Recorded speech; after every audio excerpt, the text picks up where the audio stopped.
Bonjour à tous nos amis de Cannabis, nos amis de Culture Business.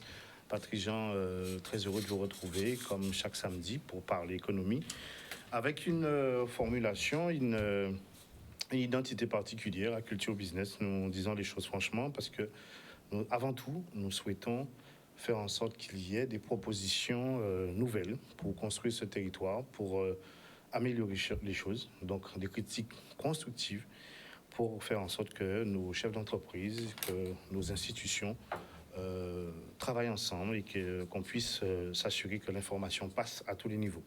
Alors aujourd'hui, un sujet d'actualité, un sujet lourd, on va parler des retraites, mais on va se positionner côté chef d'entreprise pour savoir, pour répondre à leurs nombreux questionnements sur qu'est-ce qui va changer. On va parler du RSI, de la solution qui a été proposée après le RSI. Nous avons deux personnalités en plateau qui vont, j'espère, pouvoir répondre. Je vois un monsieur avec plein de documents. Les tables sont remplies de documents. Ça veut dire que vous, téléspectateurs, vous allez avoir pour votre compte. Vous allez comprendre un peu mieux ce qui nous attend. S'il n'y a pas de modification substantielle, on le dira. Mais s'il y a des évolutions, vous le saurez. Il y a eu M. Olivier Serva, député de Guadeloupe, qui a fait une proposition. Malheureusement, on n'a pas pu rentrer en contact avec lui pour étayer cette proposition qui, somme toute, est intéressante. Donc, on va revenir sur ça. Voilà, j'aimerais saluer tout le monde, nos invités, saluer Jordan à la technique, nous excuser pour ce petit retard, puisque nous avons des gens qui, au niveau de route de Guadeloupe, qui pensent que faire des travaux en plein sur une route un samedi matin, ça peut être intéressant. Bon, voilà. Libre à eux de réfléchir sur les dispositions, mais bon, dans les autres pays, on travaille sur des gros travaux de ce niveau-là, se font la nuit ou le dimanche. Maintenant, en Guadeloupe, on a toujours notre mode de fonctionnement et des fois, on s'étonne que les choses n'avancent pas. Donc voilà, on a promis de dire les choses. Alors, autre élément, avant de vous donner la parole, donc j'ai eu un certain nombre de petits documents, je ne sais pas si on voit. Alors, ça s'appelle Panorama des industries agroalimentaires, Panorama et les chiffres clés, des études sur tout ce qui concerne l'agriculture, tout ce qui concerne les primeurs, les chiffres, très documentés. Donc, ça, malheureusement, c'est pas en Guadeloupe, c'est à La Réunion. Donc, ces documents à La Réunion sont à disposition de tout le monde. On les trouve partout, dans les offices de tourisme, on les trouve chez le médecin, on les trouve partout. Ce sont des documents clés sur les chiffres clés, l'économie, secteur par secteur. C'est l'INSEE. Voilà, voilà. Donc, à quand la Guadeloupe, de manière à ce que quelqu'un qui est dans la diaspora puisse avoir une vision sur le territoire, comprendre le nombre d'acteurs, ne serait-ce que dans l'agroalimentaire, qui fait quoi, tout est dans ces documents-là. Donc ça sort chaque année. Donc voilà, quand on veut penser un territoire, il faut comprendre que les acteurs ont besoin de chiffres pour se projeter et ceux qui souhaitent investir aussi ont besoin de chiffres clés. Voilà, je tenais à dire ça. Est-ce qu'on est toujours à l'ère du papier? Il faut croire, puisque nous avons des personnes qui ne sont pas encore dans la vie digitale et que là, des fois, il y a des gens qui sont peut-être, ils ont le téléphone et tout ça, mais ils ont du mal à faire des recherches. On sait que c'est compliqué. Là, vous avez un document synthétique, clair, vous voyez. Donc, même si il y a nos écolos vont râler, mais je pense qu'un document comme ça, avec des graphiques bien expliqués, ça peut... c'est plus parlant. C'est plus parlant, voilà. Les choses sont dites. Bonjour à vous tous. Brigitte, ça va? Ça va, merci beaucoup. Tranquille. Français, mais... Bien, bonjour tout le monde qui a regardé nous choses là. Merci pour écouter Azot et garder Azot. Merci de permettre nous de venir à casa Azot choses là. Nous allons parler d'un butin qui est intéressant, qui a chouboulé mon petit bois. Ah oui, on a d'accord. Donc, prends ton papier, prends un crayon pour ça te écrire. Très bien. Lucas, ça va? Ça va, Patrick, c'est ouvert. Très bien, ça va. Alors, on va présenter tout de suite nos invités. On va commencer par monsieur Dominique Virassamy, qui est habitué dans notre antenne. Comment fait Dominique? Voilà, en content de ce plateau-là. Et puis, nous allons porter lumière la haine et l'obscurité. Ah, voilà, c'est bien dit ça. Il faut qu'on mette ça, Jordan, la chose. Hein? On portait du miel à une obscurité. On va ensuite, je rappelle que tu es le président du SNEG.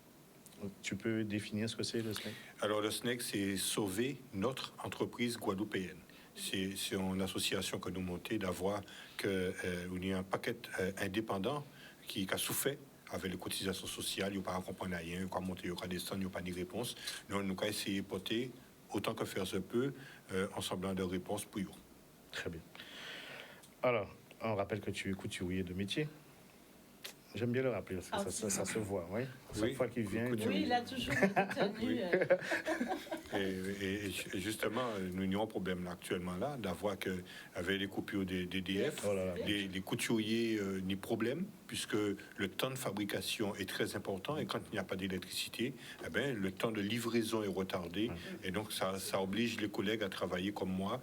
Ça fait 3 jours que je travaille des fois jusqu'à 3 heures du matin, donc j'ai que 2 heures de sommeil, donc c'est fatigant, c'est usant. Nous que bout. Ouais, c'est compliqué, c'est compliqué. Alors, on va ensuite présenter Monsieur Jean-Noël Falga. C'est une structure de la sécurité sociale qui s'appelle le CPSTI. Est-ce qu'on peut définir ce que c'est? Bonjour déjà. Oui, bonjour. Alors déjà, encore merci Dominique, parce que c'est quand même lui qui criait moins pour parler des missions LASA. Donc, je vous remercie aussi pour m'avoir accepté d'être avec vous et surtout à ces personnes qui ont mis en place ce concept. Et puis je remercie surtout les auditeurs aussi qui vont s'intéresser aux propos qu'on va tenir parce qu'on est là un petit peu effectivement pour donner quelques éclairages. Donc le CPSTI, c'est quoi? En réalité, c'est ni plus ni moins qu'une structure qui a été mise en place pour succéder. Alors pourquoi déjà succéder? Parce que M. Macron, suite à un rapport qui a été produit au Sénat en 2014, disait que le RSI était une véritable catastrophe industrielle. Ce sont les mots employés dans ce rapport. C'est juste pour vous dire quand même ça va chercher loin. Et donc en 2017, M. Macron a dit bon, stop, on arrête ça et on va mettre en place une autre organisation qui s'appelle aujourd'hui le CPSTI et qui regroupe donc bien sûr toutes les cotisations des indépendants. Et Avant, ça s'appelle la SSI. oui, il y a eu une période transitoire qu'on n'a pas trop compris encore en termes d'existence, de pourquoi, puisqu'on n'a pas de bilan de ces structures qui s'appelaient la SSI, tout à fait. Et voilà. vous êtes en fonction depuis peu, c'est ça? Pas en fonction, attention, qu'on soit très clair, parce qu'on a des déontologies très précises dans ces univers. Donc moi, je suis élu depuis à peu près 1 mois à peine, administrateur. Mais ça ne sera validé que dans le bureau qui va se tenir après-demain, dans l'assemblée qui va être tenue après-demain en Martinique. Donc bon, c'est un effet d'annonce, on va dire, mais je suis prudent, il faut que les choses soient... Ça a été voté, pas de problème, mais bon, il ne faut pas non plus dire des choses tant que les bureaux n'ont pas... Non, mais vous inquiétez pas, j'ai appelé, c'est bon, tout est bon. Voilà, donc... Alors, si je peux me permettre, je suis aussi président de la Chambre régionale des professions libérales. Très bien. Et ça, c'est important aussi, puisque ça regroupe un certain nombre... En Guadeloupe. En Guadeloupe, oui. Okay. Guadeloupe, Martinique, Guyane. Puisqu'on a eu l'autorisation de la Chambre nationale de créer une structure qui regroupe les 3 entités, parce qu'on a des problématiques qui nous sont propres et il faut qu'on défende ces problématiques-là. Eh bien là, on vous entendra sur ce sujet-là dans un autre moment, parce que c'est très très important. Donc nous travaillons de concert. J'ai bien compris. Alors messieurs, on va rentrer tout de suite dans le vif du sujet. Donc la retraite. Justement, d'abord, l'après-RSI. Est-ce que cette nouvelle structure va répondre aux problématiques des chefs d'entreprise? Vous pouvez répondre les deux. Alors, moi, je peux vous dire les choses précises qui ont été dites par le directeur de cet établissement. Et effectivement, il y a des points précis concernant les missions. Il veille à la bonne application des règles relatives à la protection sociale des indépendants, le CPSTI. 2. Il suit la qualité des services rendus par les organismes de prestation que sont la CPAM, la CARSAT et de recouvrement qu'est l'URSSAF. 3. Il détermine les orientations générales autour de l'action sanitaire et sociale destinée aux travailleurs indépendants. Et sur ce sujet, je tiens à vous dire que les fonds qui ont été fléchés sur la Guadeloupe sont très peu utilisés. Il pilote le régime complémentaire d'assurance vieillesse obligatoire et le régime invalidité décès des indépendants et gère les capitaux destinés à ces deux régimes, gestion des capitaux. Et il anime, coordonne et contrôle l'action des instances régionales. Donc, lors de la mise en place de la précédente Assemblée générale qui s'est tenue en Martinique, comme je vous le disais, Monsieur Daniel Couillot, qui est donc le directeur du CPSTI, s'est déplacé pour pouvoir valider et soutenir notre mise en place de structures. Et cette assemblée est composée donc de Guyanais, Martiniquais et Guadeloupéens. Très bien. Voilà. Très bien. J'ai fait court. Comme moi, je suis très souvent à contre-courant. Moi, je salue et j'ai appelé de mes voeux, puisqu'avec Jean-Noël, on en a suffisamment parlé depuis très longtemps. J'ai appelé de mes voeux que cette structure, la CPSTI, puisse voir le jour. Donc, c'est une très bonne chose en prévision. Seulement, je dis tout le temps que c'est une nouvelle structure qui va prendre vie, qui a pris vie d'ailleurs, et qui va prendre la mer. Sauf que il n'y a pas eu de bilan. Jean-Noël l'a dit, il n'y a pas eu de bilan du RSI pour savoir la catastrophe industrielle que ça a été.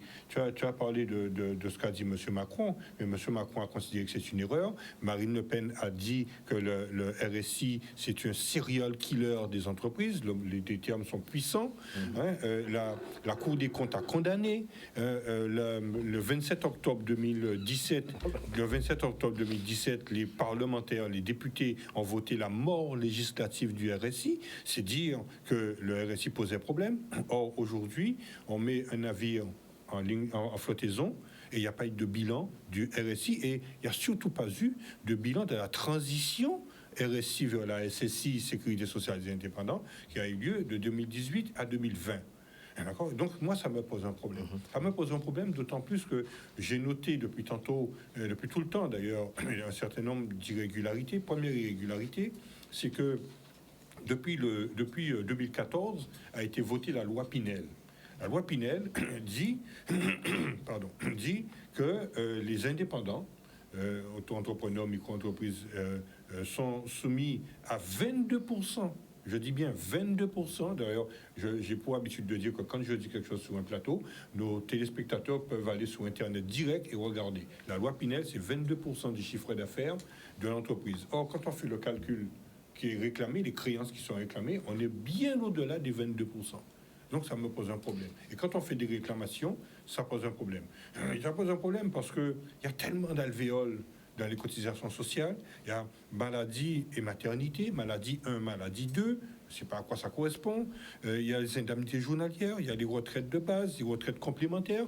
J'arrive toujours pas à comprendre comment on peut mettre une retraite complémentaire dans le même pot que la retraite de base, donc ça pose un problème. Donc il n'y a pas de visibilité de la transhumance de l'argent. Il y a les allocations familiales, il y a les invalidités d'essai, la CSS, CADS et tout. Donc il y a tellement de choses qu'il faut mettre en place pour pouvoir clarifier, je pense, la légitimité de cette nouvelle structure. Je le répète, donc je suis tout à fait d'accord. Mais on va élargir tout à l'heure. Ma question, c'est que on va apporter la lumière. Il y a déjà une complexité que vous avez identifiée, c'est très bien. Comment éclairer nos téléspectateurs aujourd'hui? Est-ce que cette nouvelle structure a communiqué avec ses membres, ses adhérents? Est-ce qu'il y a une communication? Quelle est-elle? Quel a été le retour? Est-ce que des choses ont été mises en place? Parce que c'est beau de se plaindre, mais aujourd'hui, il faut chercher des solutions. Tout à fait. Alors, si je peux commencer à apporter une réponse, c'est que sitôt que Jean-Noël a été élu, je l'ai appelé, il faut le féliciter d'une part, mais d'autre part, pour que nous puissions travailler ensemble, lui et moi, sur un certain nombre de questions qui taraudent nos indépendants. Ça, c'est à titre personnel. Donc, c'est à Jean-Noël qui va introduire dans la structure officiellement une demande de communication avec moi ou d'autres structures comme la FTPE, comme les autres organismes. Donc, je pense qu'il faut absolument passer par là parce que les chefs d'entreprise, parce que je dis très rapidement, aujourd'hui, si les entreprises ont des difficultés pour leur retraite future, c'est pas que le chef d'entreprise n'ait pas voulu cotiser, mais c'est parce qu'il y a eu des dysfonctionnements à cause du bug informatique lié au logiciel SNV2 qui perdure jusqu'à aujourd'hui. Et d'ailleurs, c'est la première question que j'ai posée à Jean-Noël. Est-ce que le logiciel SNV2 a été maintenu? Est-ce qu'il a fait l'objet d'une modification? Parce que si on garde le même logiciel tel qu'il est, le logiciel SNV2, ça produira les mêmes effets et les mêmes conséquences. Ce qui fait que le chef d'entreprise, quand il gagne de l'argent, avant de payer des cotisations sociales qui sont extrêmement exorbitantes, eh bien, le chef d'entreprise préfère faire acheter à manger pour nourrir sa famille. Alors, avant l'arrivée de M. Jean-Noël Fanga, qui était là? C'était des URSAF avec qui je communiquais. Vaille que vaille. Et là, bon, même si j'ai eu quand même quelques réponses et quelques victoires, mais les URSAF et la sécurité sociale ne peuvent rien faire d'autre que de faire appliquer les règles telles qu'elles sont pondues dans l'Hexagone. Donc quand j'ai en face de moi la directrice du recouvrement qui me dit, moi, la loi me dit ça, j'y viens à ce moment-là, elle me dit, avec juste raison, pour changer la loi, il faut que ce soit les parlementaires. Alors, est-ce que la situation de nos indépendants en Guadeloupe est la même que celle des indépendants en France? Elle est pire. Elle est pire pour deux raisons. La première, c'est que nous sommes sur un petit territoire. Et nous sommes frappés par beaucoup de maux.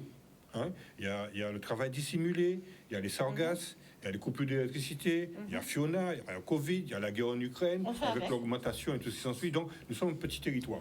Nous avons, comment dirais-je, autour de 20 000 indépendants en Guadeloupe, qui se partagent un même marché avec, je dis bien, avec des travailleurs dissimulés.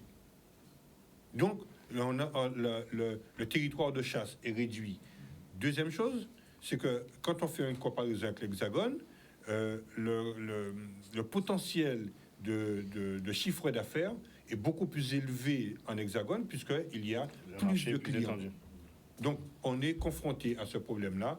Si Jean-Noël veut élargir un petit Justement, mais il faudrait qu'il réponde à la première question de Français sur la communication, sur la transition. Il a été effectivement décidé, mais c'est des choses il faut bien comprendre que le moteur est en train de démarrer. D'accord. Bon. Le CPSTI, c'est aussi l'interlocuteur de référence auprès des pouvoirs publics et des organismes de sécurité sociale. Ce que je veux dire par là, déjà, c'est qu'on est en train, en réalité, le constat d'avoir confié à un univers privé, qui s'appelait le RSI, qui jouait le rôle d'un établissement public, a été un échec, on a bien compris ça. Donc aujourd'hui, la tendance est de revenir vers un outil qui, lui, est solide, qui s'appelle la CGSS. C'est public. Voilà. D'accord. Hein, et qui, pour mémoire, un petit souvenir à un personnage illustre, qui est quand même Amédée Fingarol, qui a été à l'origine de ces mises en œuvre de structures, d'institutions, et qui, depuis 1947, donc, a œuvré pour que la notion qu'on vit aujourd'hui et dont on discute, les retraites, les couvertures d'assurance maladie, etc., puissent exister. Donc, le côté positif, j'ai envie de dire, de cette affaire, pour l'avoir vu de l'intérieur, car j'étais administrateur au sein du conseil d'administration de la CGSS pendant 4 années, c'est que les outils Guadeloupe, Martinique et Guyane ont énormément évolué. Je le dis, et je salue d'ailleurs les équipes qui ont été, entre guillemets, dans ces mouvances difficiles. Il y a une contrainte au niveau national qui s'appelle une convention d'objectifs, qui a dit, voilà messieurs, pendant 4 années, 5% de moins de budget, 5% de moins de personnel. Je ne sais pas si vous vous rendez compte. De l'époque de M. Yakou, qui était directeur à la CGSS, il y avait 1431 salariés à la CGSS. Aujourd'hui, ils sont plus que 900 et quelques déjà. Et de la CAF, il y en avait plus de 400, il y en a plus que 268 aujourd'hui. Alors que ces mêmes organismes sont en capacité d'être performants au regard des indicateurs qui le démontrent, mais surtout, à eux deux réunis, gèrent pratiquement 3,5 milliards d'euros pour la Guadeloupe. Donc ça, c'est quelque chose qu'il faut comprendre, parce que nous avons d'autres institutions à côté, que vous connaissez bien, de renom, et qui ont 2 ou 3 fois plus de personnel pour gérer à peu près moins que ces montants-là. Donc, 2 poids, 2 mesures. Quand on est dans la critique, moi je suis d'accord, mais il faut aussi reconnaître quand il y a des points qui sont marqués et les avancer, parce que je sache, la CGSS et la CAF, ce sont des Guadeloupéens, comme nous tous autour de cette table. Même moi, je ne suis pas natif de la Guadeloupe, mais ça fait 44 ans que j'y vis, donc je me considère quand même un peu comme Guadeloupéen. Même beaucoup. Voilà. Alors, donc, oui, faut qu'on essaie de... Oui, on est d'accord. Voilà. Donc le plan de communication, effectivement, ce sont des choses qui vont très rapidement être mis dans les systèmes de gouvernance, puisque vous savez comment ça fonctionne. Il faut saluer d'ailleurs ce type de gouvernance. Vous avez des gens qui sont des administratifs et vous avez des gens qui sont dans les conseils d'administration. C'est sous la tutelle des décisions du conseil d'administration que s'engagent les voix. Qui compose le conseil d'administration? Est-ce qu'il n'y a que des... Alors, le conseil d'administration, par exemple, vous avez monsieur Tony Montfort, qui est coiffeur de métier, Très bien. et qui siégeait aux instances de la CGSS de la Guadeloupe, qui est aujourd'hui au CPSTI. Donc, en fait, ils ont réparti... Et qui est aussi deuxième vice-président. Deuxième vice-président de la Caisse. Sécurité sociale. Oui, auprès de C'est monsieur Jean-Qui, Docteur qui Jean, a été qui est réélu. président. Oui. Donc, en fait, ces institutions se sont construites, je parle du CPSTI, pour créer une représentativité équilibrée des trois territoires que sont la Guyane, la Martinique et la Guadeloupe. Et ensuite, à l'intérieur de ces représentations, il y a en fait les représentations syndicales, d'accord, des structures des indépendants. Alors, soit la CPME, soit la CNPL, soit ce qu'on appelle aujourd'hui les auto-entrepreneurs, etc. Vous voyez, tous ces univers-là sont Donc, voilà. autour de Donc, cette pour, table. pour qu'on soit plus clair, Oui, pour une d'accord. meilleure efficacité, le RSI, c'était une structure privée qui avait À un l'origine, fonctionnement. c'était un organisme Aujourd'hui, privé qui a eu une délégation voilà. publique. Aujourd'hui, la structure est un conseil d'administration, une structure publique ou parapublique, Oui. avec dans sa composante, conseil d'administration, des membres de la société civile. C'est bien ça. C'est ça. Des professeurs Et des professionnels professionnels. Oui, des Donc ça socioprofessionnels. permet d'avoir une meilleure approche de la problématique. Ah, complètement. D'accord. Maintenant, sur le logiciel, Alors. qu'est-ce que vous pouvez nous dire qu'est-ce qu'il y aura de changement? Comment on va rassurer les chefs d'entreprise qui nous regardent? Alors, moi, ce que je peux déjà leur dire, et comme ça se passait d'ailleurs au sein de la CGSS et au sein de la CAF, c'est qu'il y a deux outils qui sont majeurs, mais l'un est plus fort que l'autre. Il y a la CRA, la Commission de recouvrement amiable. Cet outil-là permet pour toute personne qui se trouve dans une difficulté, quelle qu'elle soit, de saisir la commission. Et en fait, au sein de cette commission siègent des administrateurs et des administratifs. Eux, les administratifs, vont s'appuyer sur les textes régaliens de loi pour pouvoir dire, ben voilà, on a pris telle et telle décision parce que nani, parce que nana. Mais les administratifs amènent aussi une autre manière de voir les choses, comme d'ailleurs le fait très bien Dominique. Et donc, cette confrontation-là va permettre dans certaines décisions de prendre telle ou telle décision. Et tant qu'on n'est pas contre la loi, j'ai envie de dire, eh bien, la décision peut basculer dans le camp de ce que les administrateurs, par exemple, ont décidé de mettre en œuvre. D'accord ? Oui. On a bien compris que vous arrivez et que on ne va pas vous accabler, il faudra faire le bilan Oui. après. Oui. Mais on aimerait que justement ce CRA là que vous avez, cette CRA, pardon. Commission recours amiable. Oui, mais il faut qu'il soit joignable, il faut qu'il y ait. Oui, tout ça est en train de se mettre en place. Voilà, parce que très souvent on met en place des dispositifs Non. et les gens passent leur temps à appeler et personne ne répond. On envoie des mails, on n'a pas de réponse. Au prochain bureau, Voilà. à la prochaine AG, nous allons avoir la mise en place de la CRA. Je sais par exemple que l'autre commission, la CAS, Commission d'action sociale, Mediqueta, que vous connaissez tous de nom, Oui. sera présent à mes côtés mardi prochain, ça, mercredi, parce qu'il y a les fameuses premières réunions. Donc aujourd'hui, vous nous donnez l'assurance que les indépendants de la Guadeloupe auront un organisme en face, c'est la CRA, qui pourront saisir cette Oui. commission Oui, et qu'ils auront un interlocuteur en face. absolument. Ok. Voilà. Cette Comme CRA, ça on peut fonctionne. la joindre comment? Par quel moyen? Est-ce que vous savez déjà? Alors, non, je peux pas. D'accord. Je ne peux pas présumer de ce qui va se dire Ok. mardi et mercredi au sein de l'AG. Mais par contre, si on fait effectivement une autre émission, là, je reviendrai avec les Parfait. cartouches qui permettront d'agir. Moi, de toute façon, j'ai déjà un numéro de téléphone que les gens peuvent noter si jamais il y a des choses. Alors dites-nous. Le 06 90 616 216. Je répète, 06 90 616 216. Et à ce numéro, on peut joindre qui?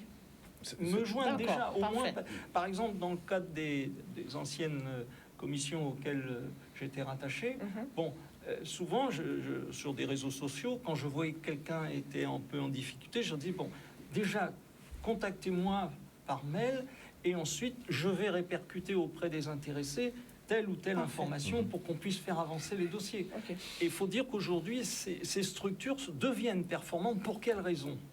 Parce qu'aujourd'hui, ces structures sont sous ce qu'on appelle des éléments de performance. Ça veut dire quoi, ça, de manière claire? Quand vous faites votre demande de retraite, par exemple, eh bien, vous allez avoir la CGSS, un service aujourd'hui qui est considéré comme performant, qui est géré par Madame Betty Bessery, que vous connaissez peut-être de nom, Oui. et qui a changé complètement son mode organisationnel et qui devient hyper performant par le nombre de dossiers traités, par les réponses ponctuelles amenées, etc., etc. Donc, on a aujourd'hui quelque chose qui commence à améliorer beaucoup de choses. Alors, Mais nous sommes c'est tous- pas encore Nous parfait. sommes tous d'accord que le récit, c'était pas le bon moyen. Non. Mais Non, ça a c'est une créé des catastrophe. situations complexes. Oui, Alors aujourd'hui, dramatiques, même même dramatiques. oui. Et aujourd'hui, les indépendants sont face à une situation, des fois, de fermer. Parce qu'ils n'ont pas de solution. Voilà. Alors, ces personnes aujourd'hui, est-ce qu'elles sont prises en compte? Qu'est-ce que vous leur proposez? C'est ça ce que je vous expliquais à l'instant. Comme dans toute institution, ces commissions de recours amiable sont créées et j'ajoute qu'il y aura la décision qui va arriver sous peu de la désignation de 2 médiateurs. D'accord. Donc ça va dans le sens de votre Tout à fait. question, puisque quelque part, et ils seront connus dans le mois qui vient, et donc il y aura donc 2 interlocuteurs dédiés qui pourront être saisis pour telle et telle Parfait. chose. Ok. Voilà, là on Très est bien. en train de fabriquer un moteur Ok. avec des analyses de résultats et de performance. Il y a deux ou trois choses que je voudrais rajouter. La première, c'est que quand j'entends Jean-Noël dire que le RSI a bénéficié du DSP, je rappelle, je l'ai Tu peux déjà dit, préciser la C'est quoi? DSP? une délégation de service public. D'accord. Je rappelle, je l'ai déjà dit, que tout ça est totalement illégal, puisque ce RSI a été seul sur l'attribution et en droit.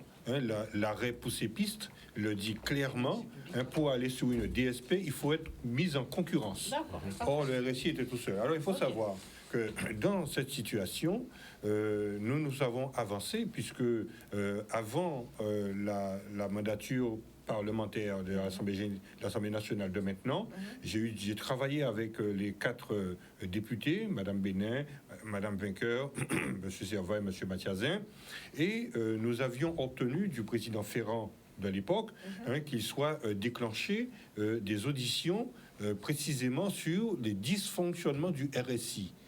Et donc, Madame Madame Katabi, son nom, qui est encore présidente de la Commission des Affaires sociales, nous avait répondu avec accord favorable, en vertu de l'article 145, alinéa 4 du règlement intérieur de l'Assemblée, où elle autorisait le déclenchement d'auditions spécialement sur les dysfonctionnements du RSI. Donc, c'est dire que si l'Assemblée nationale a prêté cette oreille et a confirmé ça, ça veut dire qu'il y a un réel problème. Depuis, les 2 nouveaux députés ainsi que les 2 anciens, ils se sont fendus d'un communiqué. Donc, je ne sais pas si je t'ai envoyé Oui.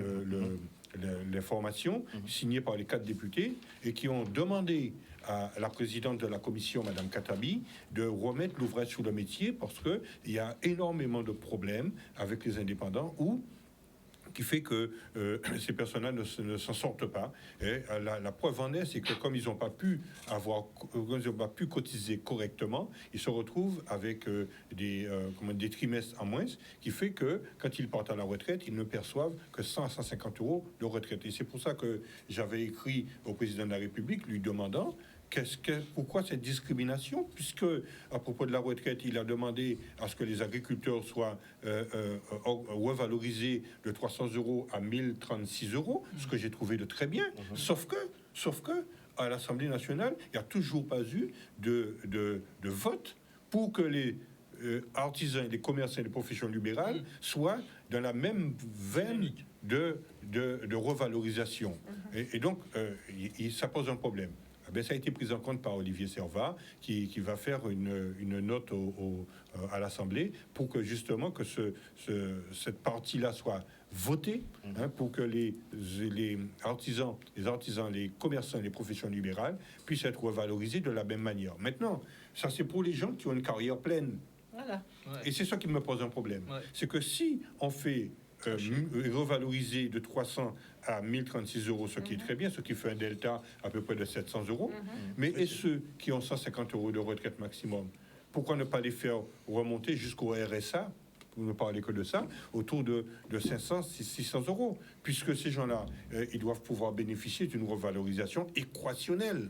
D'accord ? Donc, il y a un problème, et donc c'est pour ça que nous sommes très attachés à notre combat, hein, et nous continuerons. Jean-Noël. Oui, pour répondre encore plus précisément à la question de Madame, que dit le directeur du CPSTI, Monsieur Couillot, pardon, il dit si nos moyens de communication dépendent de l'URSSAF, non, c'est un lapsus, Union de recouvrement des cotisations de sécurité sociale, nous réfléchissons par exemple à des formats didactiques courts sur YouTube, l'idée étant d'arborer une certaine modernité pour assurer une nouvelle proximité. Donc il est vraiment conscient du problème, sauf qu'il dit quand même que les moyens qui permettront de gérer ces communications sont liés à Oui, mais l'URSSAF. Pardonne-moi, Jean-Noël, on en a déjà discuté. Ouais. Oui, tout ça, c'est bien beau. C'est un beau cadeau, bien emballé, avec un beau nœud et tout. Mais tant que la CPSTI ne va pas auditionner les vraies personnes qui connaissent le problème, mon association, ça fait 7 ans,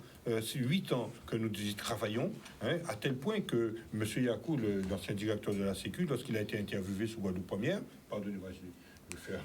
Ah non, il y a pas de problème, quand il a été interviewé sur un autre média, lorsque le journaliste lui a posé la question des indépendants, M. Yakou a répondu, il a dit non, la partie indépendante, vous avez un spécialiste, c'est M. Virassami, appelez-le. Donc ça veut dire, je ne tire pas la couverture à moi, hein, tout seul. Ça ne veut pas dire que d'autres personnes ne sont pas au fait de la situation des indépendants au même niveau que moi, au contraire. Hein, mais seulement, c'est moi qui suis sous les médias, c'est moi qui en parle le plus souvent. Non, il faut saluer le travail que tu as fait, le combat que tu as mené. Et c'est pour ça, j'en termine là-dessus, c'est pour ça que comment dirais-je, Félix Flémin du Parti communiste, hein, m'a appelé récemment parce que dans le cadre de mon combat, il aimerait avoir mon point de vue sur l'économie de la Guadeloupe et notamment lié à la problématique des indépendants. Ça, c'est une chose. Je sais, alors je ne vais pas trop en parler, que la région est dans une démarche. Avant-hier, j'étais avec le président de l'OSBAR sur la fiscalité. Donc, il y a un travail qui se fait et aujourd'hui, on commence à s'inquiéter sur ces 20 000 indépendants qui ne peuvent pas jouer correctement leur rôle dans l'économie du pays Guadeloupe. Alors, j'aimerais qu'on revienne, on a parlé des retraites, mais tout ce qui concerne les maladies, les accidents de la vie, concernant ces indépendants. Est-ce que cette même structure, comment ça se passe au niveau de cet organisme, le CPSTI? Oui, effectivement, il y a une couverture sociale qui est discutable, hein, parce que dedans, on voit très bien que les indépendants, par exemple, n'ont pas de pénibilité reconnue. Donc déjà, pourquoi? Point d'interrogation, parce qu'on sait très bien qu'il y a des indépendants qui travaillent dans le BTP, donc c'est curieux. Bon, ce que je voudrais dire quand même, une petite aparté, quand on parle du mot retraite, il faut être très précis sur ce que l'on dit, parce que le retraite, dans la notion commune du dictionnaire, c'est arrêter, entre guillemets, de travailler, stop, point. On arrête carrément. Bon. Or, la particularité des indépendants, c'est pas du tout comme ça que se vit une vie d'indépendant. Déjà, ils font plus d'heures pour la plupart d'entre eux qu'un salarié lambda, puisqu'ils ne sont pas cadrés par la même... hein. Ensuite, ils travaillent quelquefois le samedi, enfin bref, il n'y a pas d'horloge qui les time. Et puis ensuite, il y a une particularité qu'il faut défendre, parce que ça, c'est dans nos valeurs, c'est que nous sommes, nous, liés à des notions de type de retraite active. C'est ça.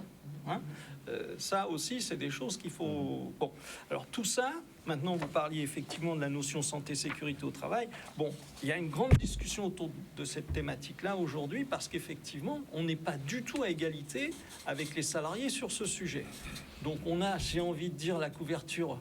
Allez, service minima. Minima, voilà, c'est surtout voilà, ça. comme d'ailleurs, est-ce que dans la réforme, est-ce que tout ça évolue? Voilà, hein, vous avez des gens régulièrement avec des retraites de 200, 300 euros. Alors, je voudrais ajouter une chose à ce qu'a dit Dominique aujourd'hui. Quelle est la solution aujourd'hui qui est, entre guillemets, utilisable quand on est dans ces situations d'avoir eu peu de revenus et donc, au final, peu de trimestres parce qu'on a ce qu'on appelle les carrières hachées. Voilà. Donc, on ne peut pas rentrer dans les clous qui nous sont annoncés, effectivement, d'avoir les fameux 1200 euros, 1000 ceci, mais enfin bref, non. Mais La seule solution... Sans vous interrompre, Oui. cette formule-là est bizarre quand même. Bon, je le dis quand même. C'est justement ce que dit M. Servat, c'est-à-dire que nous sommes dans un territoire où il y a beaucoup de chômage. Oui. Ça veut dire que les gens rentrent dans un travail, entre guillemets, déclaré très tard. Donc la cotisation, justement, le nombre de ces annuités, ça pose problème. Donc il faut qu'il y ait une analyse spécifique dans Oui. tout ce discours sur les retraites aujourd'hui, cette loi. Il faut qu'il y ait un regard particulier sur nos latitudes. Deux réactions immédiates. La cacophonie qu'on a vue en Assemblée nationale fait que justement, on n'est pas sur ces sujets-là, on n'est pas sur l'analyse de ces manières de travailler et on n'est pas non plus sur l'analyse de ce qu'est le travail aux Antilles. C'est ça. Il y a deux choses là qu'il faut vraiment revoir considérablement parce qu'on passe à côté complètement. Bon, donc j'étais sur le sujet de la couverture maladie. Bon, on est vraiment, on a besoin là de ressourcer. C'est pour ça qu'effectivement des organismes comme le SNEG ou d'autres, la Chambre que je représente ou d'autres, ils devraient être dotés de moyens par des collectivités locales pour mener les enquêtes qui se doivent auprès de leur public, parce que vous savez que les indépendants, ça va de l'avocat au médecin, à l'infirmière, etc. Il y a pléthore. Hein. Donc il devrait y avoir cet outil d'enquête qui permettrait justement d'aller beaucoup plus précisément aux réponses à donner selon les situations des uns et des autres. On ne peut pas, entre guillemets, répondre comme ça d'une manière globale, parce que les professions libérales, c'est transverse. Ça va de la personne qui va travailler effectivement dans le BTP aux travaux sous-marins, etc. Quoi. Je veux dire, elle n'est pas cadrée comme un salarié qui va être dans un endroit précis, sous une doctrine ou sous une... Non. Alors c'est très important de racheter les trimestres pour les indépendants qui en manquent, mais seulement il faudrait que nous soyons dans un pays organisé, où nous puissions gagner de l'argent pour pouvoir payer ces trimestres-là. Or, le problème, c'est que rien n'est organisé, et puis on laisse faire. Je vois des gens qui vendent des produits, du poulet au bord des routes, sans être déclarés, sans autorisation municipale, sans assurance responsabilité civile, parce que si la viande est avariée, qui est-ce que je veux me retourner contre qui? Et donc voilà, donc tant que ça ne sera pas organisé, et puis il faut que la sécurité sociale, notamment les URSSAF, mettent de l'ordre, parce que quand on vous parle, par exemple, que pour la maladie et maternité, il faut une retraite par rapport à un pass allant de temps à temps. Or, quand on calcule, le chef d'entreprise ne fait pas ça dans l'année. Non. Donc, à quel moment il atteindra ce pass-là pour pouvoir cotiser correctement? Donc, il y a tellement de questions. Donc, vous êtes en train de nous dire qu'en plus de nous demander de travailler plus longtemps, il y a déjà un millefeuille de problèmes qu'il faut résoudre avant tout ça. Moi je dis pour terminer, je te cède la parole. Je simplifie. Je lui cède la parole. Il y a un truc, c'est que nos dirigeants et les personnes qui s'occupent de la couverture sociale devraient de temps en temps aller faire un stage en Allemagne pour voir comment ça fonctionne. Alors, donc, juste avant de vous donner la parole, il faut que dans cette nouvelle dynamique, parce qu'on a parlé de la CRA, qui est après litige. Oui. Mais il faut qu'il y ait des dynamiques d'information. Oui. Parce que là, très souvent, sur les médias, on parle de retraite globale. Et pourtant, les entrepreneurs ont une problématique particulière. Donc, il faut trouver les moyens, et les moyens financiers, je parle, pour aller vers ces personnes et pour pouvoir faire passer l'info. Je pense que sincèrement, on a deux acteurs. Il y a l'État et il y a les entrepreneurs en face. Et chacun doit avoir sa part à faire. Absolument. C'est-à-dire, c'est la responsabilité de l'entrepreneur aussi de s'intéresser à sa retraite. Oui, mais on parle de loin. C'est ça le problème. On parle de loin avec une défiance parce qu'une structure qui fonctionnait mal. On est d'accord. Donc, lui dire de venir naturellement, il aura forcément une défiance. Nous sommes d'accord. Nous sommes d'accord. Mais aujourd'hui, tout le monde est conscient qu'il y avait une cacophonie. On essaie de mettre un peu d'ordre.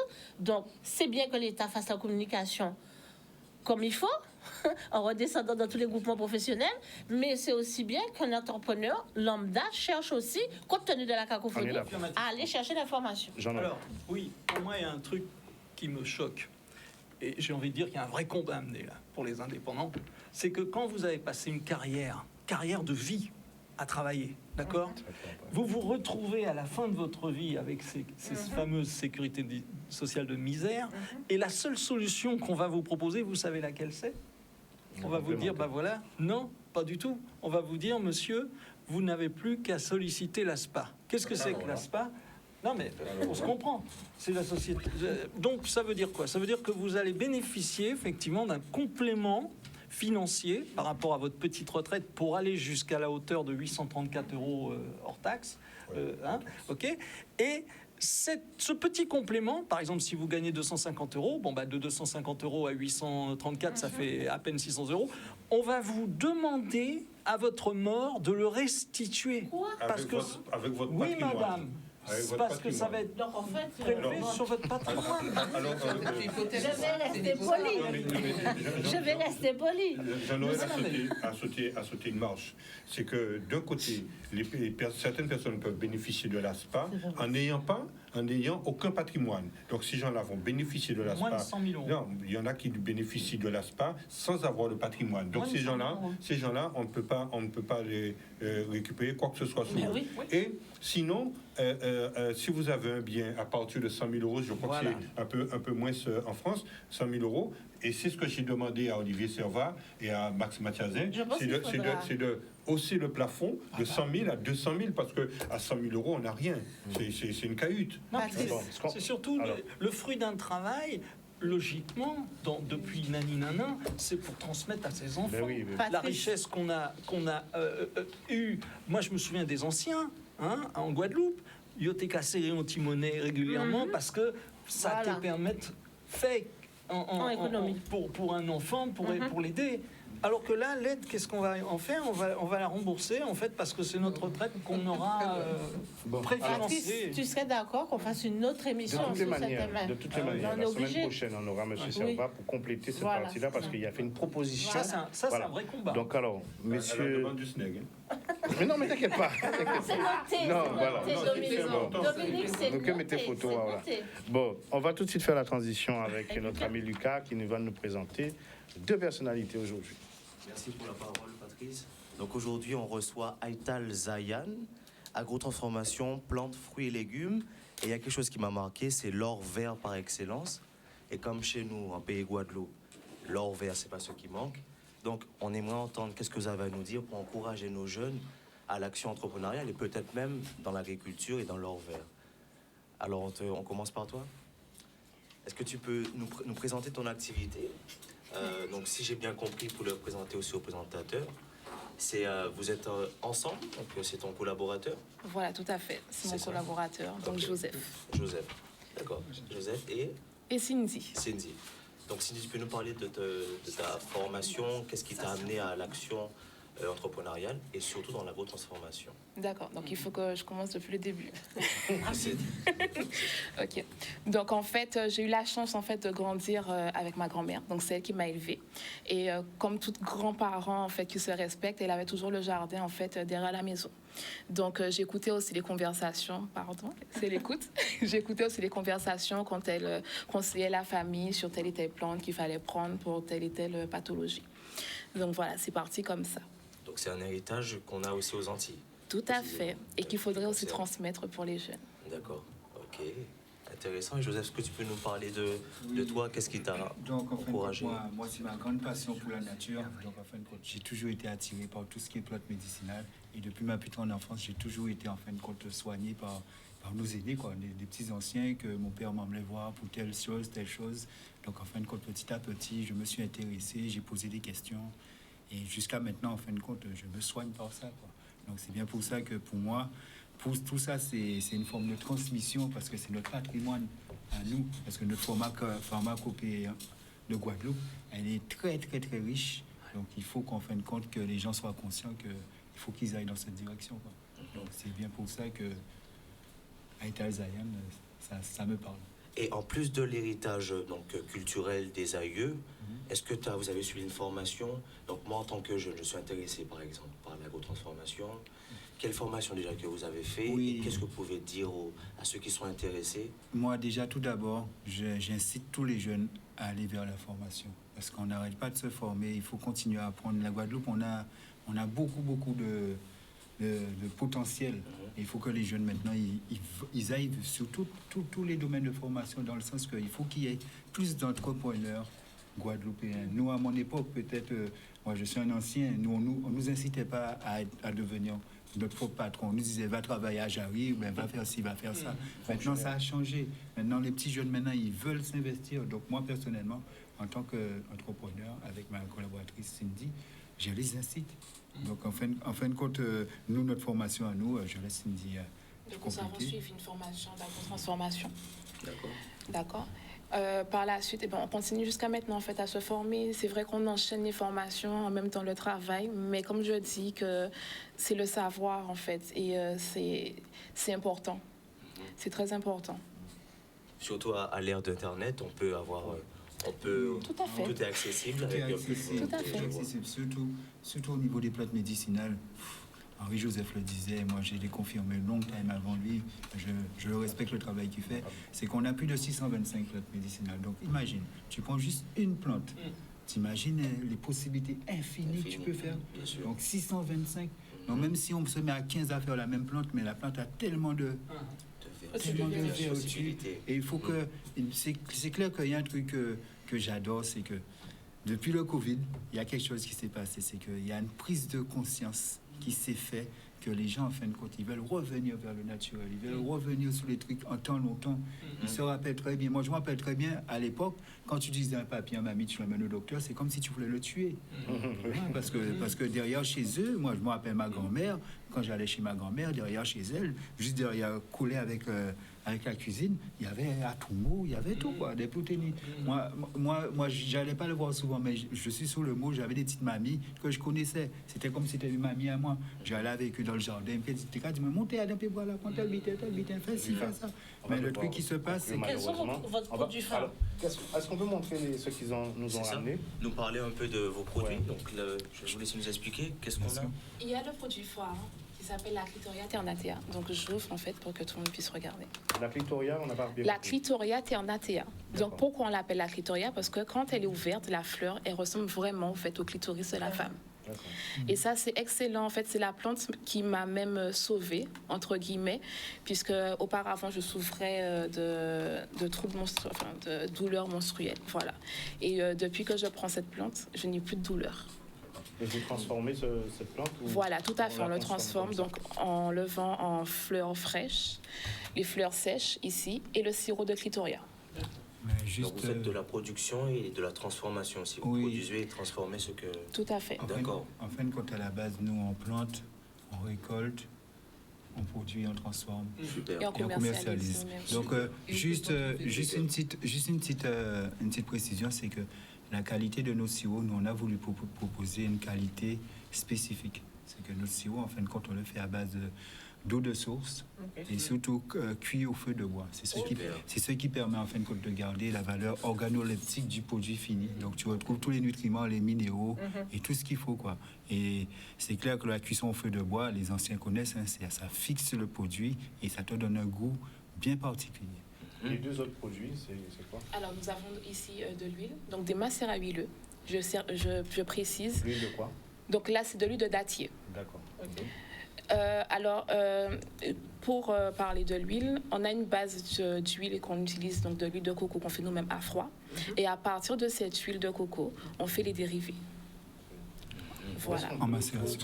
Trouver. Où est-ce que moi j'ai déjà... Ça me donne déjà... Ça t'intéresse? Oui, Moi, oui, je suis déjà intéressé. Non, tu peux nous trouver le vendredi et le samedi à la rue piétonne, juste côté du KFC. Et pour les gens qui sont intéressés, demain, il y a une super manifestation qui se passe au Centre des Arts de la Culture en l'honneur de Bob Marley. Donc, en fin de compte, on sera présent avec tous nos produits. Donc, en fin de compte, nous, on fait, à la base aussi, on fait aussi tout ce qui est poudre de plantes, on fait tout ce qui est macérat. Un numéro de téléphone pour ceux qui ne pourront pas être à ces événements-là. Un numéro de téléphone. 06 90 74 54 88. Et le mien, 06 90 92 70 61. Il n'y a pas encore le site internet. On peut se retrouver sur Instagram. Sur Instagram. Voilà. Ils sont sur les réseaux. Aital, On est sur le réseau. exactement. Aital, ITAL, Zion, ZAYA2N. Sur Instagram et Facebook. Merci, Monsieur Lucas. Merci Bon, à vous. alors, Jean-Noël Falgam, merci pour la présence et aussi le côté pédagogique. Voilà, merci. On va se revoir très très bientôt. Dominique Ouakazao. Il n'y a pas de souci. On se revoit. Je rappelle que Jean-Noël et moi, nous travaillons de concert. Donc, s'ils veulent le numéro de Jean-Noël, ils peuvent m'appeler. Donc, le travail va se faire. Très bien. Merci bien.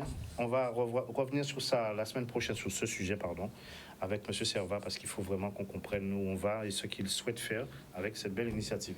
Merci à vous tous. Bon appétit. Merci à la semaine prochaine. Merci. Jordan, merci et désolé pour le retard. Je peux parler là? Vite, vite, vite. J'ai juste une question à te poser. Est-ce que tu récoltes tes plantes dans la forêt ou chez toi spécialement? Deuxième question qui rentre. Est-ce